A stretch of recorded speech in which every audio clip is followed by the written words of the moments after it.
Hello everyone, good morning, जय हिंद। आप लोगों के बीच में मैं एक टॉपिक पे बात करने जा रहा हूँ। बायोलॉजी में एक चैप्टर है बेटा, मॉलिक्यूलर बेसिस ऑफ इनहेरिटेंस। और इसमें एक बहुत ही अच्छी टॉपिक है, पैकेजिंग ऑफ डीएनए हेलिक्स। ठीक है। अब जैसा कि हम सभी जानते हैं कि जो हमारा सेल है, ह्यूमन सेल, उस ह्यूमन सेल के साइज की अगर हम लोग बात करें तो वो इतना ज़्यादा माइक्रोस्कोपिक स्ट्रक्चर है कि उसको हम अपने नेकेड आई से नहीं देख सकते। लेकिन हमारी एनसीईआरटी ये बात बताती है कि एक ह्यूमन सेल के अंदर जो डीएनए की लेंथ है वो कितनी होती है? 2.2 मीटर होती है। ठीक है, 2.2 मीटर लेंथ होती है डीएनए की यूकैरियोटिक सेल में। ठीक है। तो जिस पर्टिकुलर सेल को हम अपनी नेकेड आई से देख नहीं सकते, उस सेल के अंदर कल्पना कीजिए कि 2.2 मीटर लंबा डीएनए है ना। यानी कि अब मुद्दा ये उठता है कि ये डीएनए किस तरीके से उस सेल के अंदर प्रेजेंट है। ठीक है। कई बार ऐसा होता है, बच्चों को जब हम पूछते हैं कि बेटा ये बताइए कि डीएनए होता कहाँ पे सेल में, तो उनके पास आंसर ही नहीं होता है कि डीएनए होता कहाँ है एक्चुअल में, है ना। तो सबसे पहले उस पॉइंट पे हम लोग क्लेरिफाई करेंगे कि एक्चुअल डीएनए की लोकेशन क्या है सेल के अंदर। ठीक है। तो इसको समझने के लिए सपोज ये एक सेल है, तो सेल के अंदर बेटा एक स्ट्रक्चर होता है जिसको हम न्यूक्लियस कहते हैं, राइट। सेल के अंदर होता है न्यूक्लियस। इस न्यूक्लियस के अंदर एक स्फेरिकल बॉडी जैसा छोटा सा स्ट्रक्चर नजर आता है, इसको हम लोग बोलते हैं बेटा न्यूक्लियोलस। ठीक है, इसके अंदर होता है न्यूक्लियोलस। और साथ ही साथ कुछ छोटे छोटे फाइबर्स आपको नजर आते हैं जब आप इसको माइक्रोस्कोप के अंदर देखेंगे, और इसमें कुछ फ्लूइड कंटेंट होते हैं ऐसे, जो पूरे इस न्यूक्लियस में प्रेजेंट होते हैं। इस लिक्विड कंटेंट को हम बोलते हैं न्यूक्लियोप्लाज्म। ये होता है न्यूक्लियोप्लाज्म। ये जो फाइबर लाइक स्ट्रक्चर है इसको हम बोलते हैं क्रोमैटिन फाइबर्स। Chromatin fibres. ठीक है। आई होप इतनी बात आप लोग को समझ में आ गई होगी। तो एक्चुअली अब यहाँ पे हमें पता करना है कि डीएनए है कहाँ पे। तो इलेक्ट्रॉन माइक्रोस्कोप के डिस्कवरी के बाद ये सारी चीज़ें क्लियर हुई, और जब मैग्नीफाई किया गया इस न्यूक्लियस के स्ट्रक्चर को, तो उसमें ये कंपोनेंट्स मिले, न्यूक्लियोलस, क्रोमैटिन फाइबर्स, न्यूक्लियस और न्यूक्लियोप्लाज्म। ये स्ट्रक्चर हमें तब दिखाई देते हैं जब सेल डिवाइडिंग फेस में नहीं होता है। ठीक है। तो मैग्नीफाई किया गया इस क्रोमैटिन फाइबर को साथ ही साथ, और इस स्ट्रक्चर को देखा गया, तो ये स्ट्रक्चर मोतियों के माला जैसे था। यानी कि इसको एनसीईआरटी ने लिखा, it appears to be the beads on string like structure, है ना। जैसे एक सेकेंड, ये क्या हो गया, तो beads on string like structure इस तरह से। इसको एग्जैक्टली हम देखें तो ये जैसे मोतियों की माला होती है वैसे ये स्ट्रक्चर नजर आता है। ठीक है। फिर इसको और मैग्नीफाई किया गया और ये देखा गया कि ये जो मोतियों की माला जैसे स्ट्रक्चर नजर आ रहा है ये है क्या। तो देखने के बाद ये पता लगा कि ये जो बीड्स जैसा स्ट्रक्चर हमें नजर आ रहा है इसमें, ये बीड्स जैसा स्ट्रक्चर कुछ और नहीं बल्कि हिस्टोन प्रोटीन्स होते हैं। क्या नाम दिया गया इनको? Histone proteins. ये होते हैं हिस्टोन प्रोटीन्स। ये जो हिस्टोन प्रोटीन्स होते हैं ये कुछ इस तरीके से कॉम्प्लेक्स ऐसे इकट्ठे होते हैं एक साथ।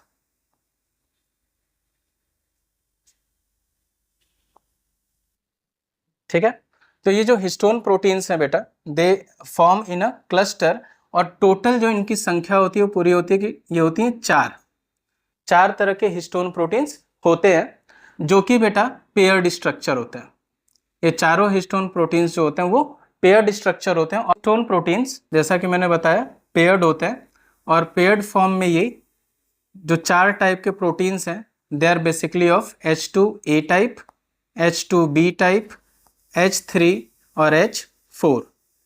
ये चारों प्रोटीन एक साथ इकट्ठे होकर के स्ट्रक्चर बनाते हैं जिसको हम बोलते हैं हिस्टोन ऑक्टामर। ये बनता है हिस्टोन ऑक्टामर कॉम्प्लेक्स। ठीक है। तो ये जो 4 तरह के हिस्टोन प्रोटीन्स हैं, इनकी खासियत क्या है, तो इस पे हम लोग बात करेंगे। जो हिस्टोन ऑक्टामर कॉम्प्लेक्स है बेटा, ये जो हिस्टोन प्रोटीन्स हैं, they are basically positively charged proteins. ये क्या होते हैं? पॉजिटिवली चार्ज्ड होते हैं, they are positively charged. Positive charge इन पे आया कैसे? तो पॉजिटिव चार्ज के लिए कुछ अमीनो एसिड्स के रेसिड्यूज पाए जाते हैं, जैसे कि इसमें अमीनो एसिड्स हैं, आर्जिनिन एंड लाइसिन। ये 2 अमीनो एसिड्स के वजह से इस हिस्टोन ऑक्टामर पे पॉजिटिव चार्ज आता है, और ये दोनों ही basic positively charged amino acids होते हैं। ये क्वेश्चन आपके नीट में भी पूछा जा चुका है, ठीक है। तो the positive charge that is acquired by the histone octamer complex comes from the amino acids that are present on this histone. Okay, तो ये तो बात थी किसकी? हिस्टोन प्रोटीन की। दूसरी बात, अब आते हैं हम अपने डीएनए मॉलिक्यूल पे। डीएनए मॉलिक्यूल, तो एज वी नो, ये जो डीएनए मॉलिक्यूल है बेटा, इट इज अ पॉलीमर। क्या है ये बेटा? पॉलीमर है, पॉलीमर ऑफ न्यूक्लियोटाइड्स। न्यूक्लियोटाइड्स किसका पॉलीमर है? न्यूक्लियोटाइड्स का पॉलीमर है, ठीक है। अब आप लोगों को अगर ये ना पता हो कि न्यूक्लियोटाइड्स क्या होता है, तो मैं बहुत शॉर्ट में बताता हूं बेटा।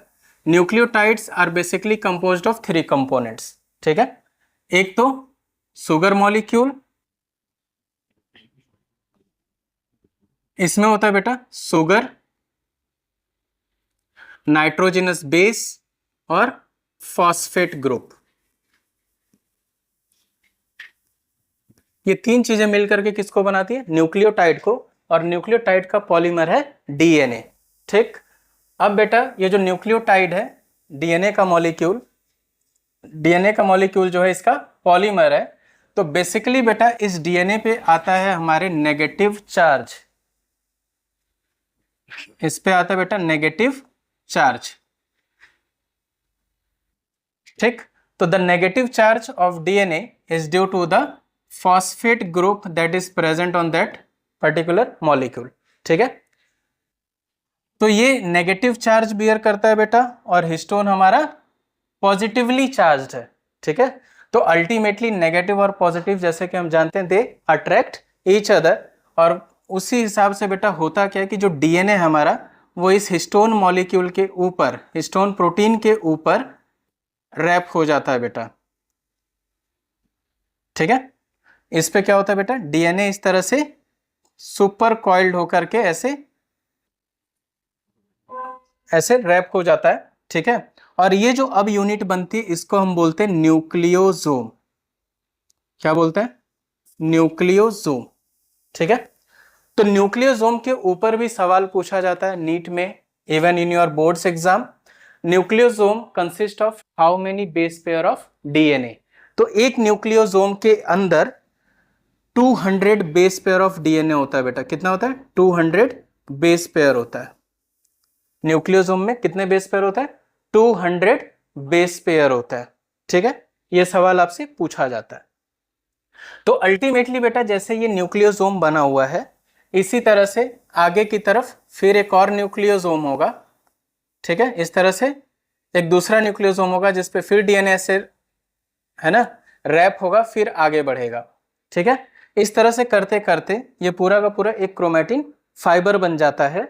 और ये क्रोमैटिन फाइबर का अगर हम लोग एक्चुअल में मतलब समझें, तो ये जो क्रोमैटिन फाइबर है, जब सेल डिवाइड नहीं होता है तो वो नॉर्मली देखा जाता है, और जब सेल को डिवाइड होना होता है, जहाँ पे इसके डीएनए रेप्लिकेशन की बात आती है, तो किसका फॉर्मेशन करते हैं बेटा? क्रोमोसोम्स का। तो क्रोमैटिन फाइबर्स कॉइलिंग होती है सुपर, इसमें जो क्रोमैटिन फाइबर्स है उसकी कॉइलिंग होती है। कॉइलिंग होने की वजह से क्रोमैटिड्स बनते हैं, और जब उन्हीं क्रोमैटिड्स की सुपर कॉइलिंग हो जाती है तो क्या बनाते हैं? क्रोमोसोम्स, ठीक है।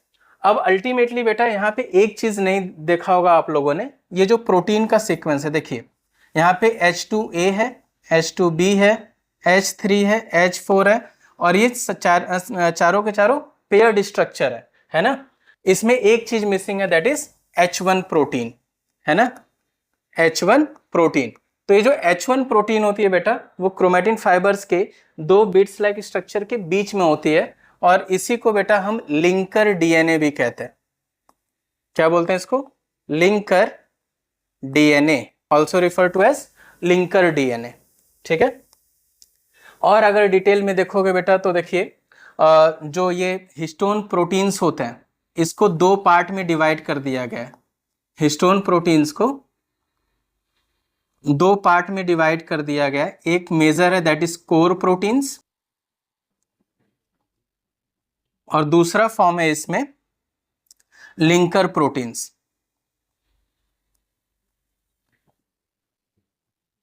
Core proteins and linker proteins. तो जो कोर प्रोटीन्स हैं वो ये चार हैं बेटा, H2A, H2B, H3 और H4। जबकि लिंकर प्रोटीन में एक ही प्रोटीन है that is H1 protein, also sometime refers to as H5 protein, also known as linker DNA. I hope आप लोग को बातें समझ में आई होंगी कि किस तरीके से ये प्रोटीन्स एक दूसरे के साथ सुपर कॉइल्ड स्टेज में होकर के डीएनए को अकोमोडेट करता है, जिसकी लेंथ 2.2 मीटर की है, ठीक है। तो ये तो बात है बेटा किसकी? ह्यूमन सेल की। और जैसा कि हम जानते हैं human cell is eukaryotic. Eukaryotic human cell जो है वो क्या है? यूकैरियोटिक है, ठीक है। लेकिन अगर हम लोग थोड़ी सी और आगे बात करें, हम प्रोकैरियोट्स को अगर देखें, है ना, तो प्रोकैरियोटिक डीएनए को हम कहते हैं इट इज नेकेड डीएनए, है ना। तो नेकेड डीएनए है क्या एक्चुअल में? नेकेड डीएनए को हम बेसिकली कहते हैं बेटा कि जो नेकेड डीएनए होता है उसमें हिस्टोन प्रोटीन्स एब्सेंट होता है, ठीक है। एनसीईआरटी की ही डाटा है बेटा। एनसीईआरटी ने कहा कि ई कोलाई जो बैक्टीरियल सेल है उसमें जो डीएनए की लेंथ है वो 1.36 नैनोमीटर है, ठीक है। तो जैसे कि ह्यूमन सेल में डीएनए कॉम्पैक्टली अरेंज होता है, ई कोलाई में भी डीएनए कॉम्पैक्टली अरेंज्ड होता है, लेकिन प्रोकैरियोटिक सेल की जो खासियत है उसमें नेकेड डीएनए पाया जाता है। और नेकेड डीएनए का मतलब है कि उसमें हिस्टोन प्रोटीन एब्सेंट होता है। तो मेरा आपसे सवाल ये है कि अगर हिस्टोन प्रोटीन एब्सेंट है तो प्रोकैरियोटिक सेल में ऐसे कौन से मॉलिक्यूल्स हैं जो डीएनए को स्टेबलाइज किए हैं? क्योंकि अगर कोई प्रोटीन नहीं होता तो डीएनए स्कैटर्ड होता। ये जानने के लिए आप बने रहे मेरे साथ मेरे नेक्स्ट वीडियो में। तब तक के लिए आपको मेरी वीडियो अगर अच्छी लगी हो तो प्लीज लाइक एंड सब्सक्राइब।